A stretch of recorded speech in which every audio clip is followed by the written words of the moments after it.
Bonjour à tous et bienvenue dans cette nouvelle capsule Cockpit. Et aujourd'hui, on va parler du facteur de base, aussi noté FB. Par définition, le facteur de base, c'est le temps nécessaire pour parcourir 1000 nautiques. Il est majoritairement utilisé en aviation dans la navigation à l'estime. Alors, on l'a vu dans mes précédentes vidéos, la vitesse, c'est un rapport entre la distance sur le temps. Alors, on peut facilement en déduire que le temps, c'est le rapport de la distance sur la vitesse. Dans la formule que je t'ai affichée, V c'est la vitesse en nautiques par heure, c'est-à-dire en nœuds. Mais comme on l'a vu dans mes vidéos précédentes, il y a plusieurs vitesses en aéronautique. Et ici, on va exploiter la vitesse propre de l'aéronef pour calculer un temps sans vent, ou la vitesse sol si on souhaite calculer un temps avec vent. D, c'est la distance en 1000 nautiques. Mais comme tu veux exprimer le temps en minutes ou en heures, on va prendre 60 comme valeur de distance de référence. Car 1 heure c'est 60 minutes ou 1 minute c'est 60 secondes.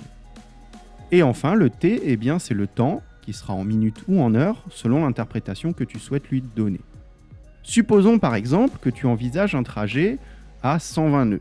En appliquant ma formule, 60 divisé par 120, cela te donne un facteur de base de 0,5.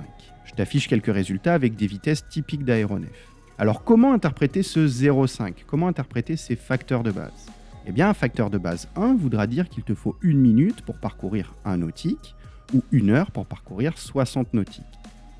Un facteur de 0,5 voudra dire qu'il te faut 30 secondes pour 1 nautique ou 30 minutes pour 60 nautiques. En général, on privilégie l'utilisation à la minute, et notamment pour la navigation à l'estime. On détaillera ça dans une prochaine vidéo. Mais le facteur de base, il a aussi une autre utilité. Ainsi, si tu multiplies ton facteur de base par la distance que tu as à parcourir entre deux points, tu obtiens le temps que tu vas mettre entre ces deux points. Gardons notre facteur de base de 0,5 et supposons que tu aies une distance de 50 nautiques à parcourir. Si tu fais 0,5 fois 50, tu obtiens 25. Soit 25 minutes de temps de vol entre les deux points. Aujourd'hui, pour préparer tes navigations, il existe des outils gradués avec les principaux facteurs de base. Et dans mes prochaines vidéos, nous verrons que le facteur de base, il a aussi beaucoup d'autres utilités dans tout ce qui est la préparation de la navigation à l'estime et notamment dans le tracé de sa route. À très bientôt sur Cockpit.